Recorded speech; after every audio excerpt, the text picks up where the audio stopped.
Back in 1952, Light of Life began, and from that time, we've been serving those who are homeless, who are hungry, and in all that time, we have not had the opportunity to actually have a building that was designed for the purposes of our services.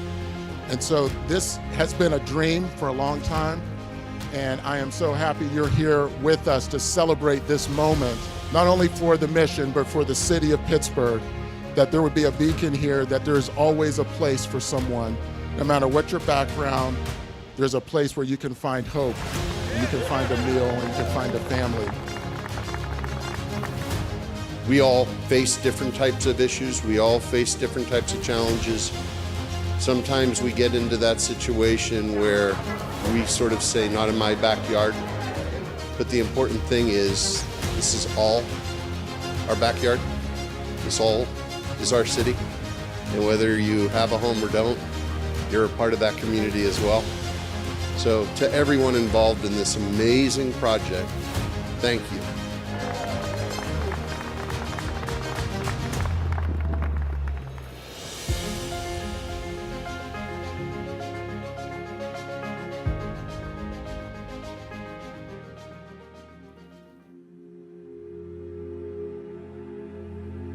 I grew up in a house full of chaos, a stepfather, my mother, both alcoholics, drugs as well.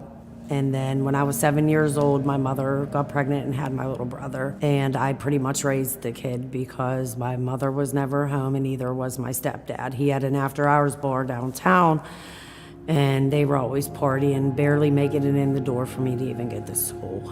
He used to beat the crap out of my mother.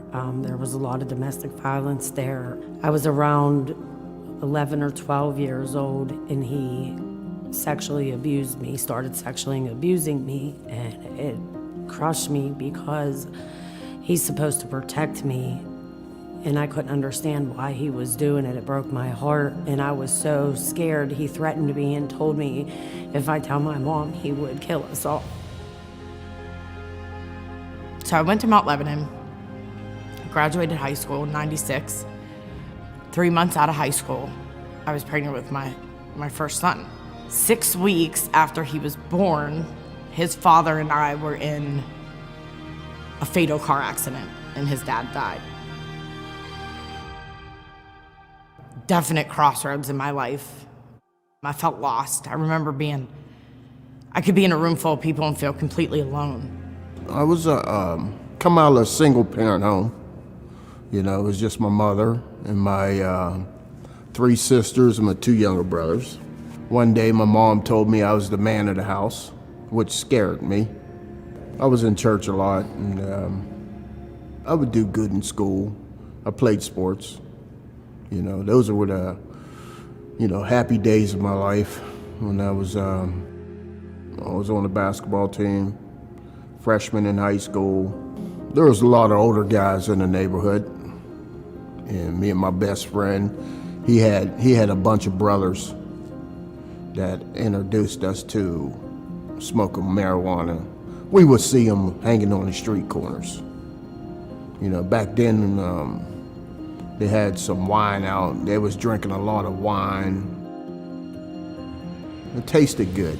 I tried some of it. It tasted good. I liked it. I liked it how the weed, how it made my body feel, the alcohol, the wine.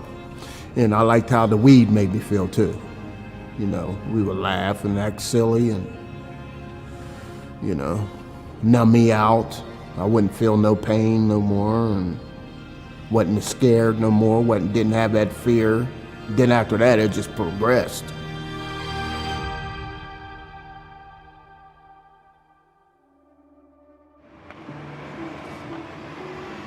I often like to describe Light of Life as a place of miracles. It's a place where we come together and we get to see transformation happen.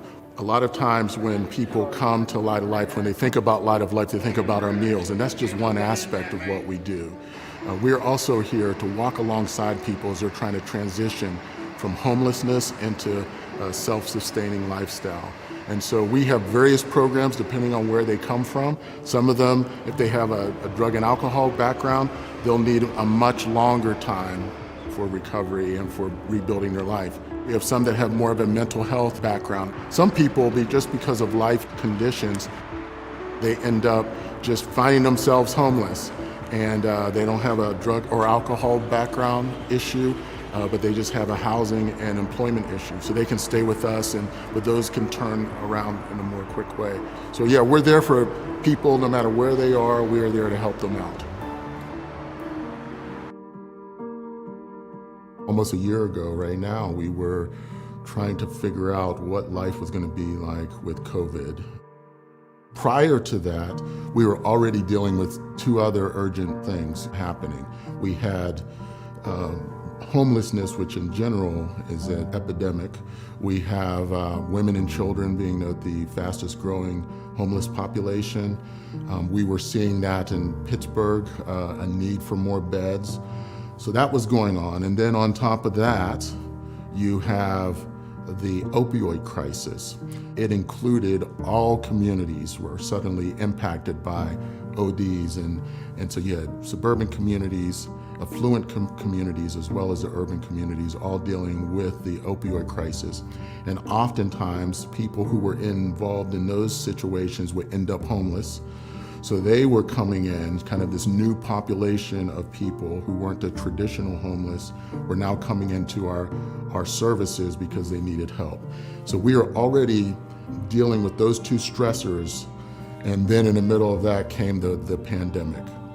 And now we had to figure out how to serve the people who were, that population was already growing, but how to serve them with these new mandates that were coming down. We had to limit how many people we could reach, as well as increase our services. And when we first were figuring this thing out, one of the things that was so challenging was that we didn't know exactly what the impact was going to be from the pandemic. And so there was a lot of fear. And in our North Side community, a lot of businesses started to shut down and started to close. And we met with our staff and we said, what are we going to do? And it was unanimous, like, we have to keep our doors open. For the people that we serve, they don't have another option. And so if we weren't here, they didn't have another place to go. So the decision was made, we were going to stay open as long as the health department allowed us to stay open. I think one of the things that has really touched me and moved me is our executive director, Jarrell.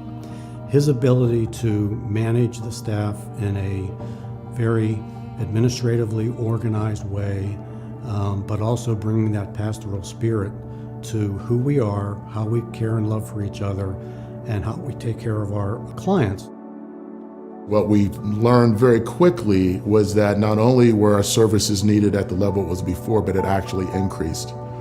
We learned that other shelter providers as well as food banks were closing. And so suddenly we were not only just serving the people on the North Side, but even as far as away as Mon Valley, they were coming to us for food services. We had people who were looking for us for mental health support. And so our demand doubled and in some categories tripled in just a month period of time. We did a lot of prayer because it's really beyond human capacity, right? Many of our volunteers, they are our lifeblood. They keep us going. They are so much involved. But suddenly, because of concerns that they had, we saw a tremendous drop in volunteers. And so that put even more demand on our staff. And some of our staff, they were working extra hours just to keep things going. But again, the beautiful thing about our staff is that they love what they do, and they love helping people who are on the edge and who are marginalized. And for the first time, as we were looking at the pandemic coming into our area, we realized that it was actually better for homeless who were staying in camps to remain in camps as opposed to coming out, because at that time there was no COVID in the homeless population. So we and other service providers in our area came up with a plan to begin to bring services to them in the camps. So that required, okay, how do we get water? How do we get hand washing stations, food, medical supplies, PPE into the camps, under the bridges? So we had to change our whole mentality, but that's what this required. We had to learn that it wasn't about what happens in our four walls, but it was about serving those who were most in need. And so our outreach team began to go out and go under the bridges, and we worked with the county and Alcosan and other places to say, how can we make the camps the best that they can be, bring medical services to them, sanitation to them. Some of the people that were in the camps that would not come to us, now they began to get to know our staff and trust us. We knew that the winter was going to be coming and what was going to happen if we didn't have this facility. And one of the things that you learn when you're trying to deal with people who have trauma is that you want to create a safe space for them. And part of creating that safe space is having physical distance in space. Our building before was not set up in that way. You had to sleep in bunks, and the person in the top bunk, they couldn't even sit up because of the ceiling. Well, at Light of Life, obviously the big change is the new building that we're in, Voeghtly. We're very proud of this building and the services we perform here. Craig Wolfley talks all the time about looking for a new building for 25 years. And when I was first introduced to Light of Life 12 years ago, the then board chair, Don Foster, said, we're just starting a fundraising campaign for a new building.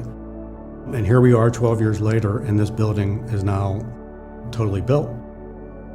We needed more space to be able to serve people with dignity and with honor and with respect. And so part of moving here and moving into a new building was to be able to increase our ability to honor those that we serve. And they walk in and they realize that this place is for them, that this place is to serve them and to serve their needs. And that's what we want them to realize, is that they are honored, they are valued, and when they come here, they're coming in as part of a family, and we want them to feel that love and acceptance. Welcome to our Voeghtly Street shelter. This has been 25 years in the making, and we couldn't be more excited about opening this brand new shelter for those in need in Pittsburgh. This is part of our day room. In our old facility, our shelter guests would come stay with us, but then throughout the day, they'd have to go out on their own to the streets, and they'd go all various different places.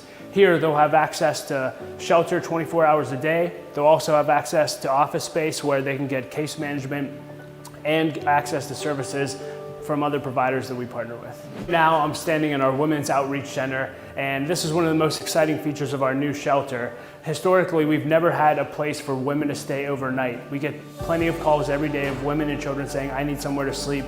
But now, every day of the year, we'll be able to house 18 women and children in our brand new shelter.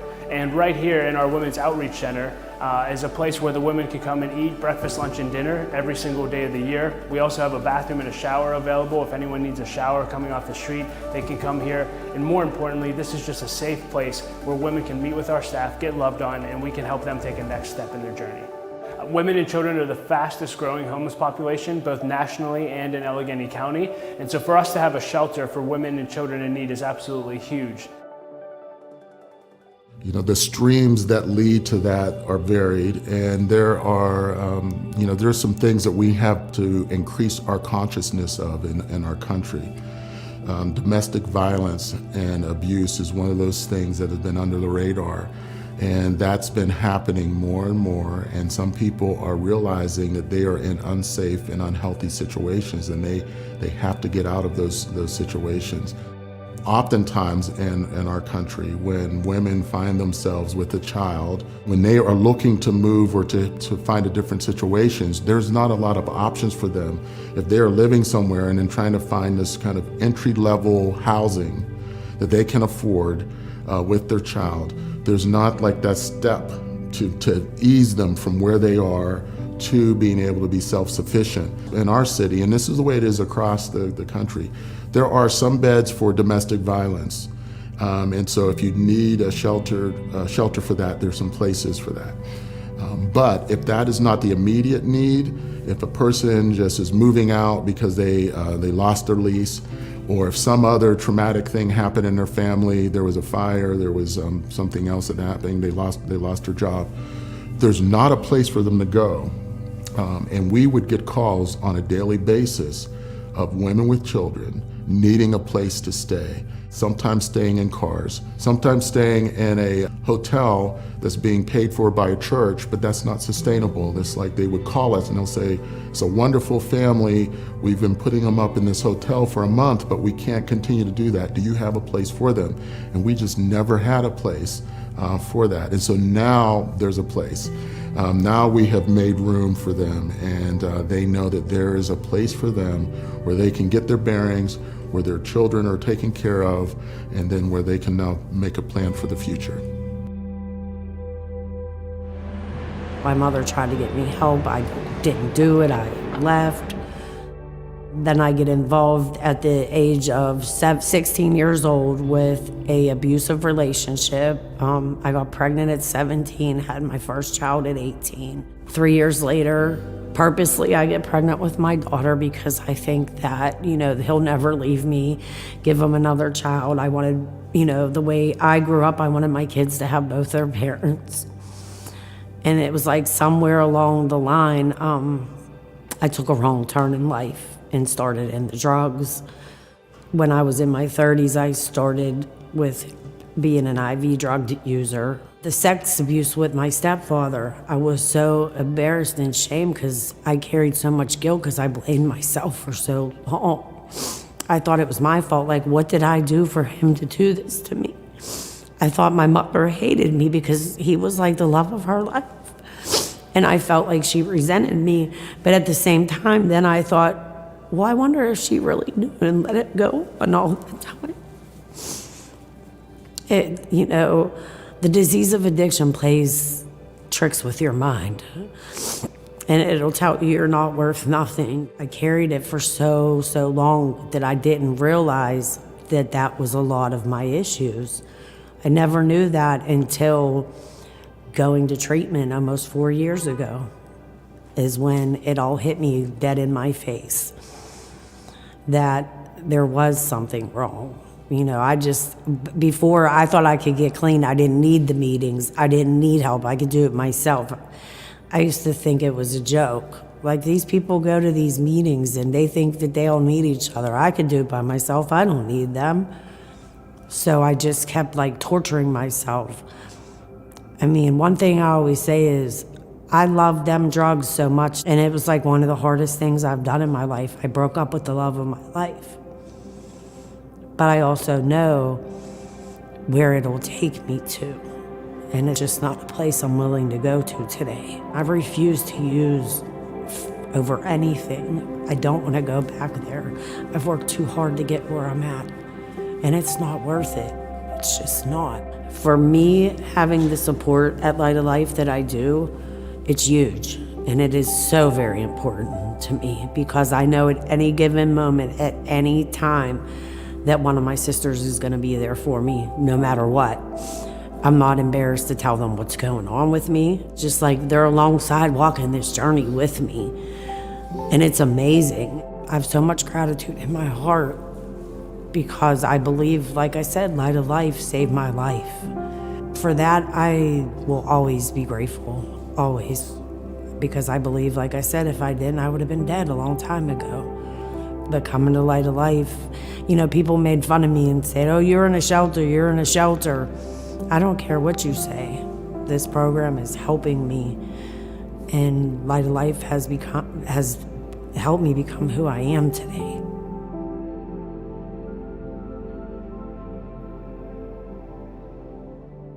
My dad was an alcoholic my whole childhood. As I got older, his alcoholism got worse. It was the trauma of losing my son's father, the pain and trauma of losing him, of having a newborn baby by myself at 19 years old. When I think about it now, it's wow, that's a lot. My mom helped me tremendously, especially with the baby. I just didn't want to feel that. I didn't want to grieve that loss. I didn't want to feel that loss. The emotional pain and psychological pain far outweighed the physical pain. And then I had this little baby that was a constant reminder, right? So like I couldn't forget it ever. So did cocaine, and it was almost instantly off to the races. I think for about 2 years straight, I started dabbling into Vicodin and Percocet and pain pills to come down from the coke. It's just how addiction goes. Like it manifests and morphs into bigger and better and more. I want to say I snorted heroin for probably 2 years. And then when I turned 24, and that's not that long, from 19 to 24, I was using a needle for everything and anything. Cocaine, crack, it didn't matter. I got caught a whole lot of times. I went to jail a whole lot of times. At one point I was arrested 5 times in 1 month for retail theft. I got out of jail that summer and I ended up pregnant again with my oldest daughter, Jazz. So when I was pregnant with her, I didn't stop using. And I kept running. So I had a PO. And somehow I managed to go see this PO. And what she said to me was, you can either get on methadone or you can go to jail until you have this child, because I refuse to let you to continue to use with this child inside of you. So, I don't know, at the time that was a no-brainer. Like, okay, I'm gonna go get on methadone because I'm not going to jail. Shortly after I had her, I went back to using. So, she was a year old when I went to rehab because I had enough. I was sick of myself. Went to rehab, and I was like 9 months clean. She was 2, and I came to Light of Life. And I couldn't believe everything that this program did for people. Like, it was just amazing to me. I would bring both of my girls with me every day. Even when I had the third one, and they help so much. I mean, things you wouldn't even think of, they help you with. Of course, Christmas and Easter is amazing. How many strangers care if your kids have a good Christmas or not? It's just amazing. It's amazing. Like, you have no choice but to be blown away with gratitude. So like, even when I found my place, basket of essentials, towels, toiletries, shampoo, anything you can think of, they help you with. When I first came into the program, I didn't work. I didn't have a job. I had my kids. I was reliant on welfare and the program to pay my rent. And then I had a third baby.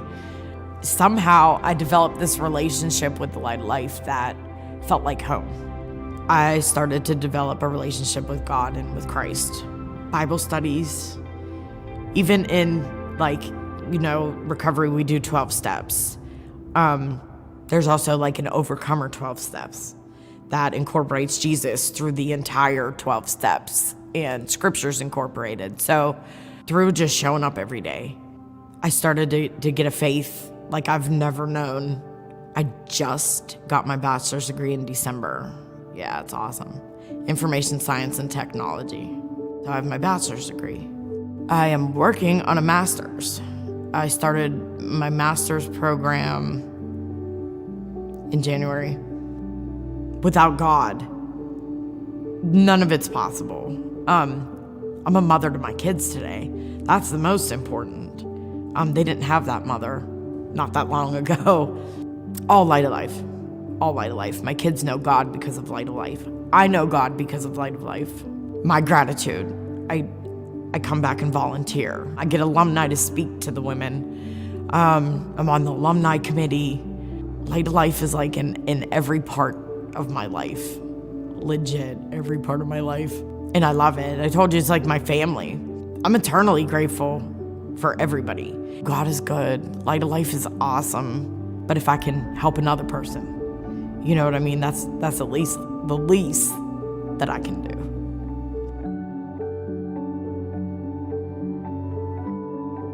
So one of the things we always say here at the Mission is we believe hope begins with a meal. And behind me is our brand new dining facility, and we have seating capacity for 88 here, which is quadruple the capacity of our old facility. Our executive director, Jarrell, always tells our staff is the opposite of addiction is not sobriety, it's community. And we absolutely believe that as an organization. And in fact, you'll notice behind me, we have round tables for our dining area, and that's very intentional.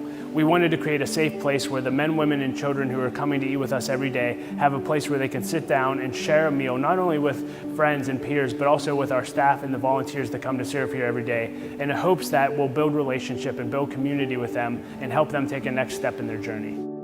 We are in our chapel right now, and we offer 3 chapel services every single day, and we want to present the gospel to anyone who walks through our doors to give them an opportunity to meet Christ.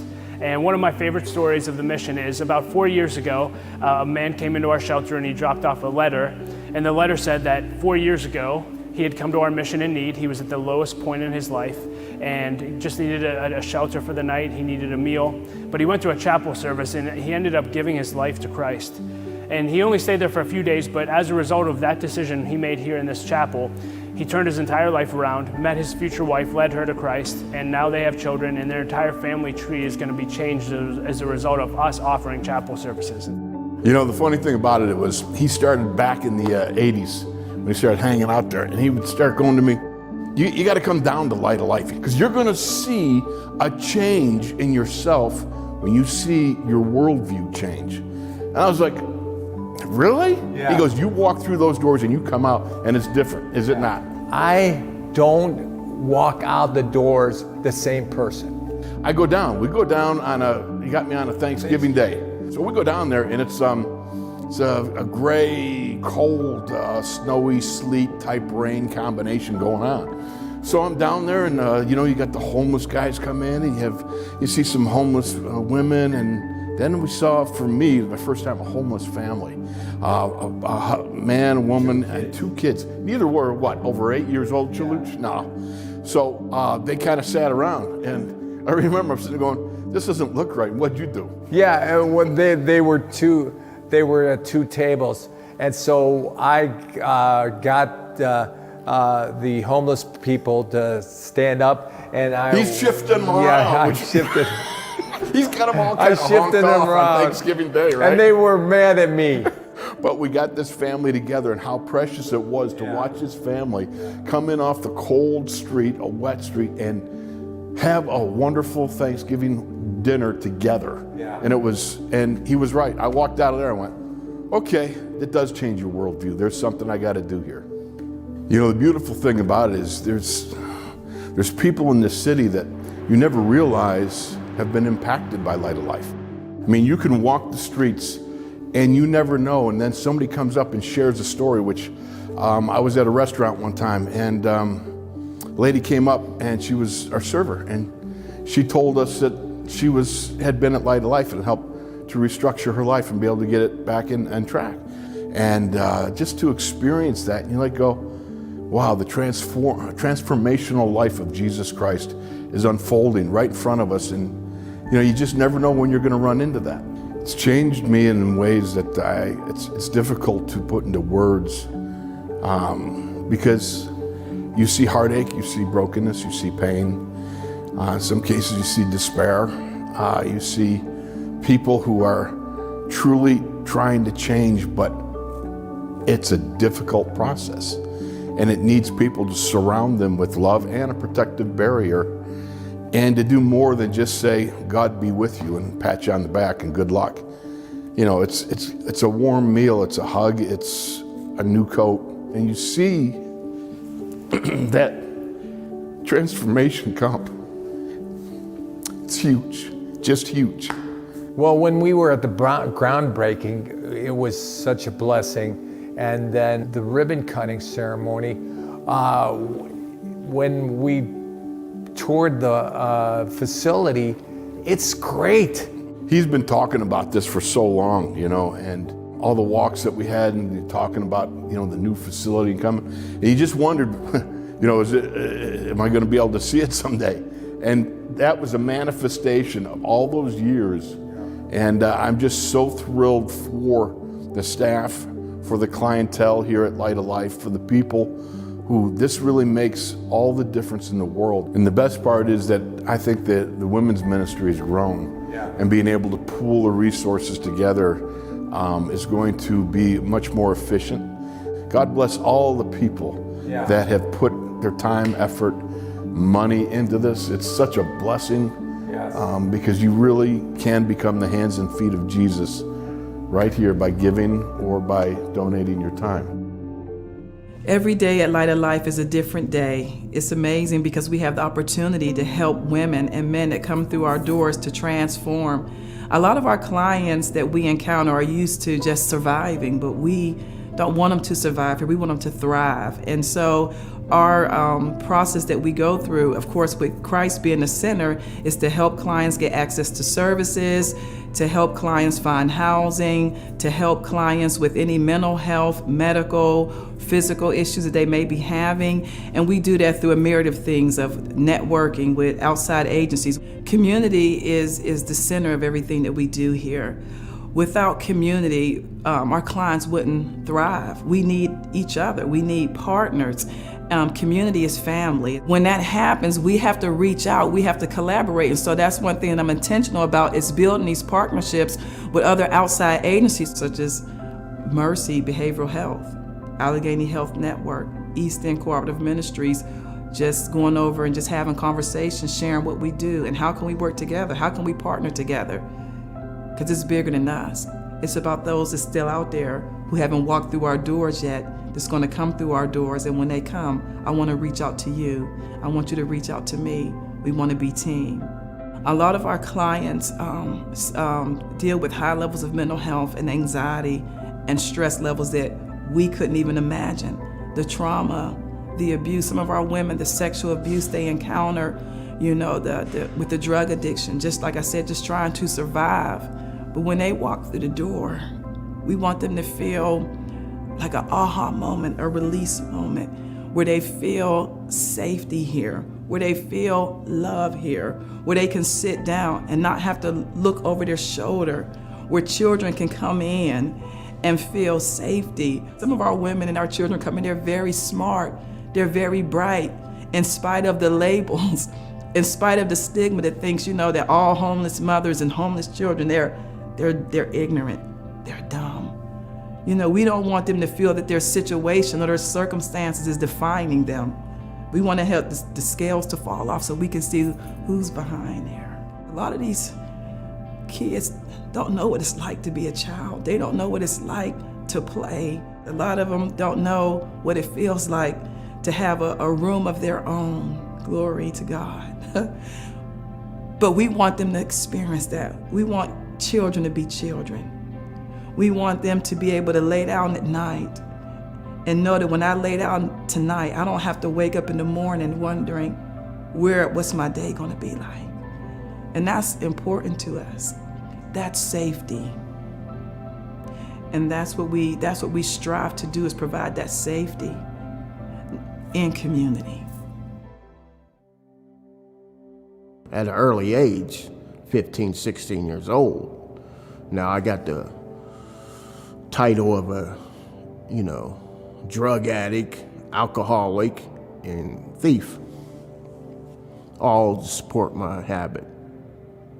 And that just progressed and progressed until I ended up in jail. I was disappointed I got kicked out of high school, disappointed that I got kicked off the basketball team.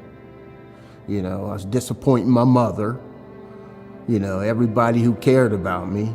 Next thing you know, I'm caught up in this vicious cycle at a young age, hanging around the wrong people.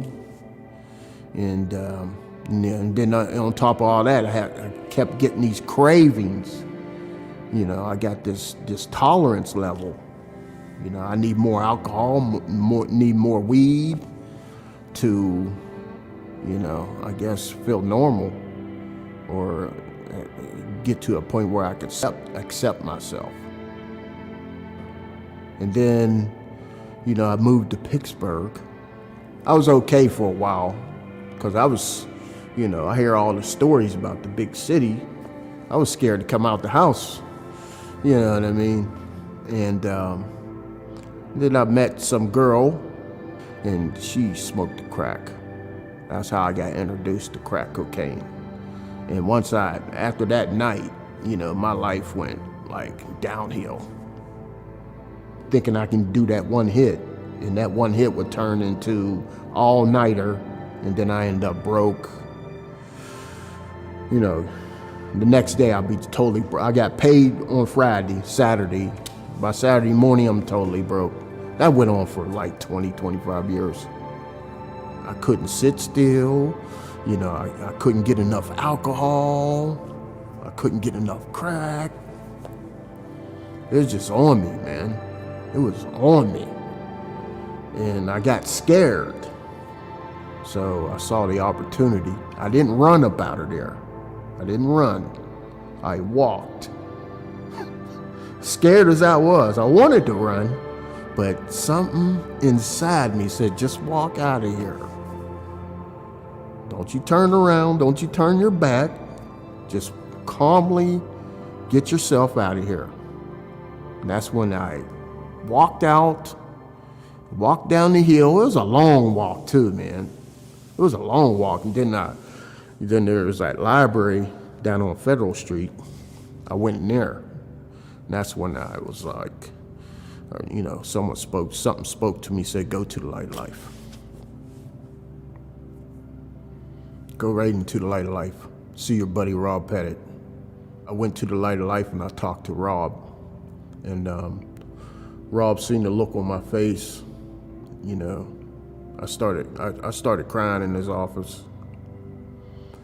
And he seen the look on my face and he just said, yeah. He says, yeah, man, you're ready. And he got me in the program. But he prayed for me first, you know. He said a prayer for me. He could tell I was scared. I was scared out of my mind, man. I didn't know what to do. I didn't feel comfortable laying my head down that night. I was scared out of my mind.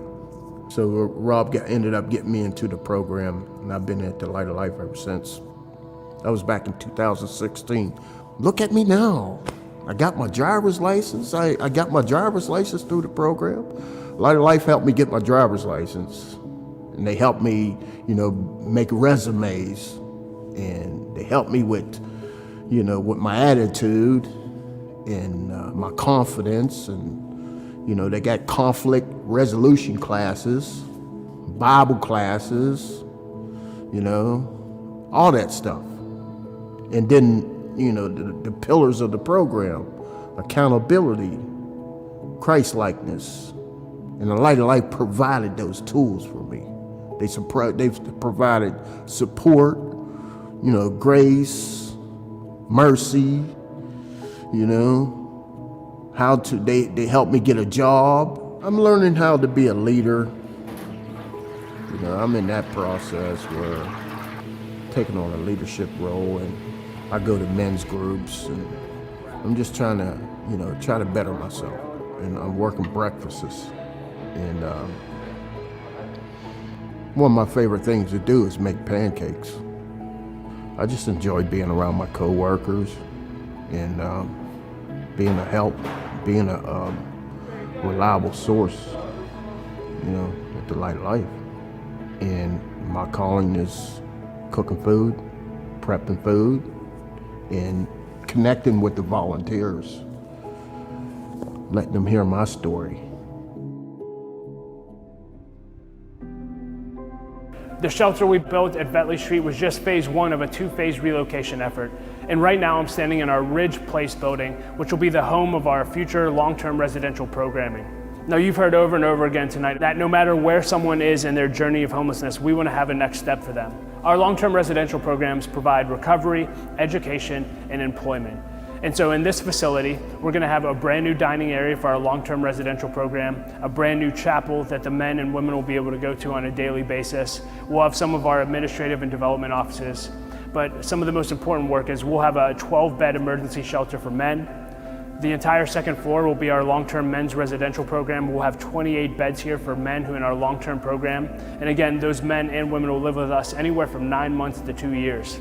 And then we're going to be adding a third additional floor on this facility that'll be the brand new home of our women and children's programming. They need a space. We serve over 40 women and their children in our long-term residential program, and our building that we currently use them in is just out of space. And again, it was never designed to do what we need to do to serve the women that we have. And so this new facility is going to ensure that the men, women, and children in our long-term residential programs can make it to graduation and ultimately be out on their own, living independently once they graduate from our programs. And we couldn't be more excited.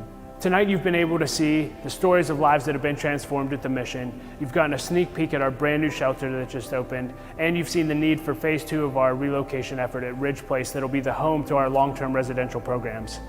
To date, through the generosity of donors and foundations, we've already raised over $16 million toward our $22 million campaign goal. That's over 75% of the way towards that goal. These 2 projects are going to enable us to serve the homeless men, women, and children of Pittsburgh with dignity and worth for decades to come. We have $6 million left, and we are coming to you, our Pittsburgh community, and asking you, help us cross the finish line. Will you partner with us to ensure that that's the future of the men and women that we serve? $6 million. Some of you have the ability to do a lot, some have a little opportunity to do a little. The amount doesn't matter. There are 2 ways to give. The first way is you can give a gift right now towards the campaign. Every dollar raised through this show is going to go to our capital campaign. And you can give online at lightoflife.org/open doors. For some of you, the second way is some of you may want to make a pledge over multiple years. You can make a 3 or 5 year pledge and pay that pledge down over the course of 5 years. If you'd like to talk to a staff member, you can contact our capital campaign manager, Spina, at the contact information listed on the screen. I want to let you know that your contributions matter. Every single dollar matters and transforms life. I've seen lives transformed. I've had family members who have had their lives impacted by the mission. What we do here matters. And my prayer is that when you partner with us, whether you volunteer here or come by or just drive past one of our buildings in the months, the years, and the decades to come, that you'll know that every life that gets transformed here, from this day till then, you had a part to play in because you partner with us financially. Thank you for making what we do possible. Thank you for being a part of this time in our history, which is absolutely historic. It's changing our trajectory for decades to come. Our goal is for everyone to feel value and worth. We believe that part of our dignity was given to us by God. So each person that was created, they're created with special dignity and worth. And so we want to value that, and we want people to feel that. Oftentimes as they have gone through life, they have not experienced that, and they've been treated as less than that. And so first, we want people to feel that and to recognize that. Once they feel that, we want them to realize that now there is hope, that their history is not their destiny. What their past has been does not dictate what their future can be. It's so good to know that no matter what your previous chapters have been, you can write a new chapter in your life. So we want to provide that place that a person can come into a family, and in that context of being in community and in family, they can imagine a new future. A future with people around them that love them, but also a future that connects them to God.